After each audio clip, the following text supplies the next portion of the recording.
Hi everyone, welcome to the video. So how to invest $1,000 into the cryptocurrency space in January 2021. I'll give you my thoughts about the best options. A quick disclaimer, none of this is financial advice and I am not a financial advisor. Please always do your own research before investing in any of these assets. The first one, it needs no introduction, the foundation crypto Bitcoin. So I would assign 41% or $410 out of the 1,000. It's done fairly well this year. In early December, it broke its historical all-time high of just below 20,000 and set a new one of about $42,000 just a few weeks ago. Despite its retracement, it is still on par based on this Bitcoin stock-to-flow model chart. Owing to Bitcoin's scarcity, we know there'll be a maximum of 21 million coins. 5 to 6 million of those have been lost forever. With the low inflation rate and one that will continue decreasing, coupled with the scarcity I just spoke about, and the increasing hash rate, which will help make the overall network more secure, will make it a very attractive investment. On top of all of this, many institutional investors are pouring vast sums of money into Bitcoin. We had the huge announcement back in November last year, PayPal allowing users, well, in the USA to begin with, to purchase Bitcoin, Ethereum, Bitcoin Cash, and Litecoin. This article from the Daily Hodl, which will elaborate on that, and I will include further articles talking about some more partnerships if you're interested. Based on all of this, I see Bitcoin's price continuing to ascend, and that is why I would allocate 41% into that crypto. The next one on the list is Ethereum. I would assign 16% into that, close to its all-time high once again at just over $1,400 per ETH. So one of the huge upgrades that occurred on Ethereum, it's been long overdue as well, is the launch of Phase 0 of Ethereum 2.0, otherwise known as Beacon Chain. Here is the official website outlining what all of this involves, but in a nutshell, it's a set of interconnected upgrades that will make Ethereum more scalable, secure, and sustainable.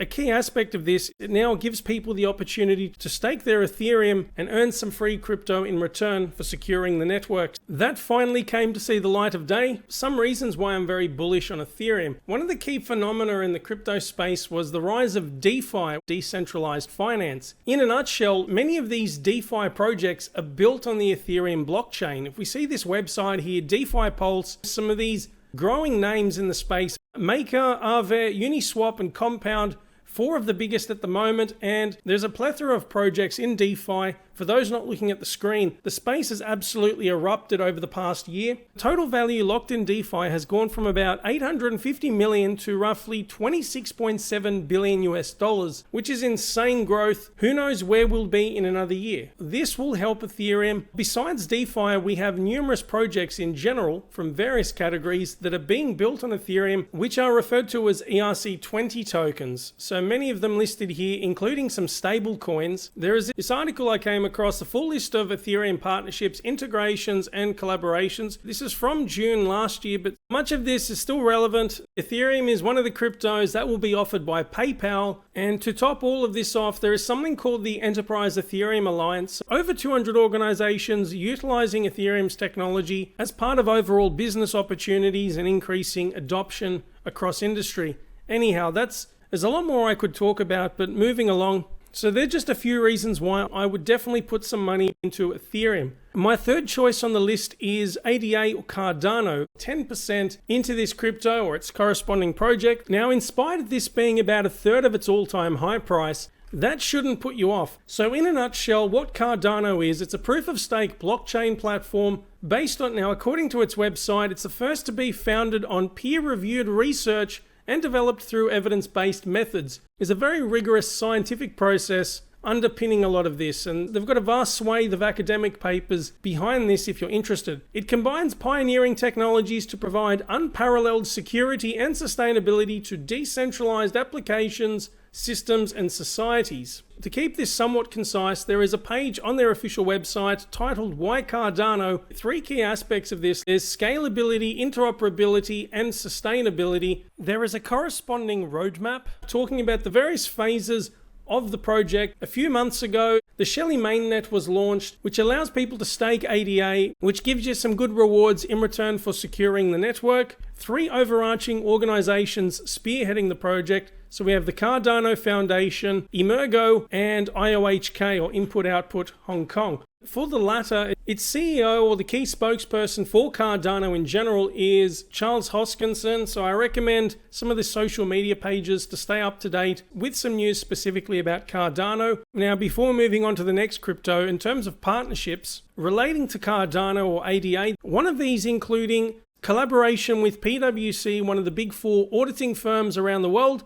This communique from Emergo expands Cardano ADA adoption to major retail brands through Badali partnership. So this company, Badali, a Canadian payment processor, and according to this announcement back in August last year, the partnership enables ADA holders to directly purchase items from more than 1,200 major retail brands such as Amazon, Nike, Starbucks, Airbnb, and several others through its online gift card platform. So those two in particular. And this article from Crypto Slate. So Cardano shares details of its partnership with New Balance to solve authenticity on the blockchain. Further details in those pieces. I have a designated Cardano video and we'll be making an updated one shortly. So far, based on my calculations, for Bitcoin, Ethereum, and Cardano, I would allocate 2/3 of the $1,000 into those three. For the rest, I have several cryptos remaining. For brevity, I won't speak too much about them, direct you to some further resources. I've made individual videos for these specific projects and their cryptos. So for my next three projects, I have Chainlink, Polkadot, and Litecoin. I would assign 4% to each of those. So starting with Chainlink, it's an Ethereum-based cryptocurrency. In a nutshell, its key purpose, it says connect your smart contract to the outside world. It's one of these cross-chain interoperability platforms, so it's helping facilitate this communication between all of these different blockchains. So use decentralization, trusted nodes, premium data, and cryptographic proofs to connect highly accurate and available data or APIs to any smart contract. Just touching on some of the key partnerships or those utilizing the technology, the first four listed here are all DeFi projects. So we have Aave, Synthetics, Yearn Finance, and Celsius. Some key figures behind the projects, they're giving a testimonial. Google also listed here, specifically for Google, it says using Chainlink services to provide data from the BigQuery, crypto public datasets can reduce inefficiencies and in some cases add entirely new capabilities to Ethereum smart contracts, enabling new on-chain business models to emerge. That is from Alan Day, a developer advocate from Google, and several others listed there.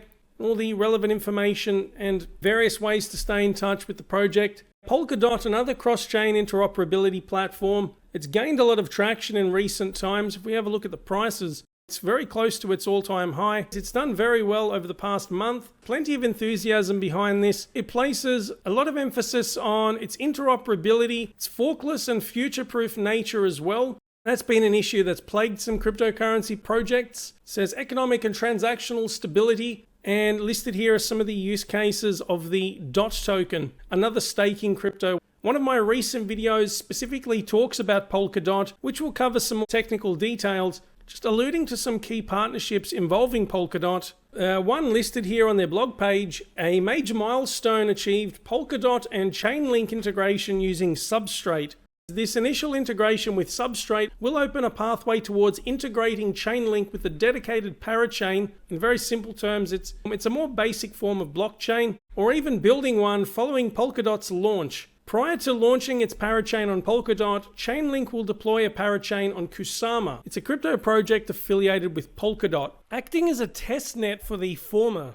Another project utilizing Polkadot is Moonbeam, an Ethereum-compatible smart contract parachain on Polkadot. There is a corresponding Crypto Slate piece that will elaborate on this. Well, Moonbeam and some others listed here. Let's see how things pan out for Polkadot and the DOT crypto in the coming months. I think there's a lot of potential moving forward. The other one I mentioned was Litecoin. Over the past 12 months, it's done fairly well, but not as good as Bitcoin and Ethereum. Nevertheless, I think this will remain relevant. A few reasons why I would still throw a small amount of money into Litecoin. Firstly, there has been this push for incorporating this privacy feature called Mimblewimble, which according to its website, It leverages cryptography to allow past transaction data to be removed with no compromise on security. Whether this actually takes off or not and it's successful, that's a whole different topic for discussion. Just touching on a few more reasons why I think Litecoin will remain relevant. Now, as I mentioned earlier, referring to this daily hodl piece, Litecoin is one of the cryptos that PayPal would list or have available to US consumers and most likely will be expanded to other users around the world.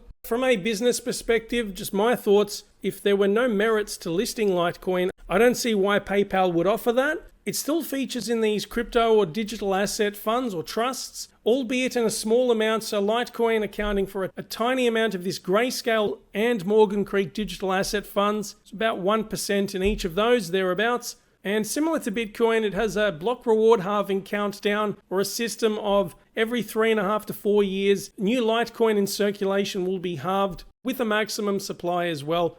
So far, that's 79% of the crypto allocation. Okay, for the next two cryptos on my list, both of which are involved in moving money around the world in a much faster fashion, or at least acting as intermediaries when converting one currency to another, they are XRP and XLM or Stellar Lumens, 4% allocated to each of these. The two organizations affiliated with the crypto assets, we have Ripple and the Stellar Development Foundation respectively, although bearing in mind Ripple and XRP, they're two separate entities despite being used interchangeably. Both of these cryptos have huge markets to tap into in regards to remittances and gross payment settlements. These multi-billion-dollar markets around the world, and despite this ongoing saga between Ripple and the SEC, eventually this will be resolved. In the long term, I think XRP will still do fairly well. I hope it does well for various reasons. With Stellar Lumens, I think this still has a reasonable medium to long-term potential. I've made separate videos specifically about these two crypto projects, and I touch on the respective organizations as well.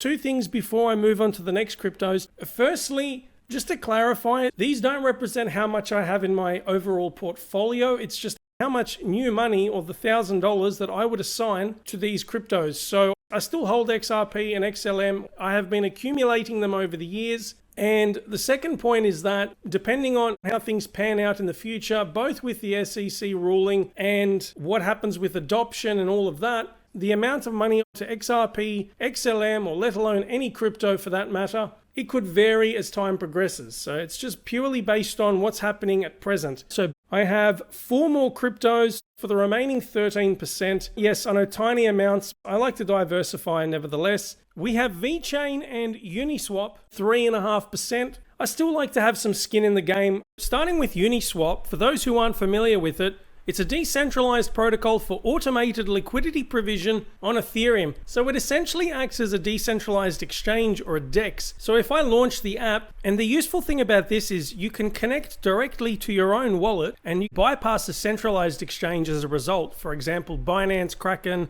Coinbase, so on and so forth. This can be done to a certain extent. There are only so many cryptos available here, but I envisage that as time progresses, more cryptos, and especially ERC20 tokens, will be listed here for people to trade. These are predominantly ERC20 tokens.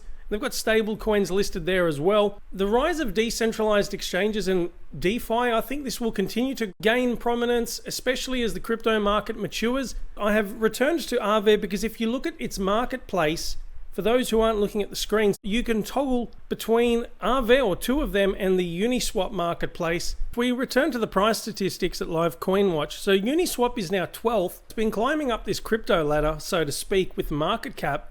Aave as well. It will be interesting to see how things pan out moving forward, but I don't see these going away anytime soon. Uniswap, I'll definitely have some skin in the game with that. I hope it does well. And watch out for DeFi and decentralized exchanges as we progress. And then with VeChain, utilizing blockchain tech for business solutions, especially when it comes to supply chain management and food traceability. So checking the authenticity of certain food products. A medium piece from the VeChain Foundation and this collaboration with Walmart China, and a separate article which touches on the partnerships with BMW and Deloitte. Plenty of resources and partnerships about these projects. The last two I have on the list. So the remaining 6% into Aave, and there is IOTA or MyOTA, it's crypto, Aave. It has performed very well this year. Something to factor in, it was previously Lend token. Its price absolutely exploded in 2020. Its new crypto has also performed very well. So in brief, it is an open source and non-custodial liquidity protocol for earning interest on deposits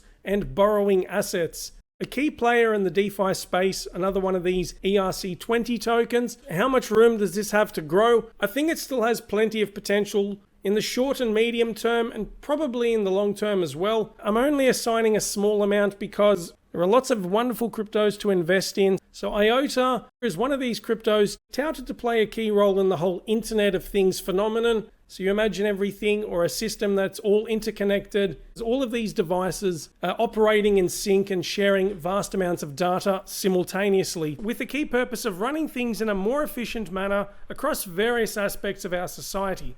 Just listing a few key partnerships linked with IOTA. So we have Jaguar Land Rover, Dell Technologies. There is this crypto briefing piece about IOTA and Bosch. I think there was another one in regards to Fujitsu, and there'll be other collaborations as well, testing the technology or promoting it. Just a common remark, and a few people have pointed this out to me, so I will acknowledge this.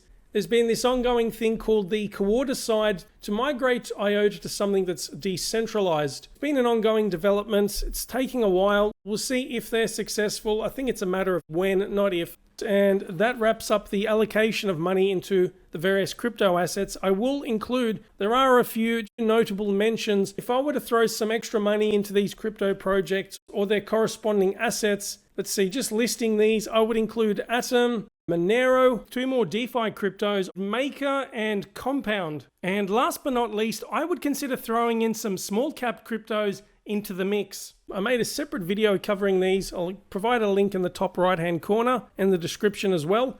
Let's see what happens moving forward. But look, that's the list. Just to recap, the top 3 cryptos, I'm still placing most of the emphasis on Bitcoin, Ethereum, and Cardano. And that is a wrap for this video. What are your thoughts about the cryptocurrencies that I've selected and the amounts of money that I would put into these? I look forward to your feedback. Thanks for tuning in as well. If you like this video, give it a thumbs up. Subscribe if you want to stay up to date with my latest content. Share this with anyone who you think will find this useful. I hope you're all doing well and having a wonderful day, afternoon, or evening. Talk to you soon. New videos coming shortly. Thank you and see ya.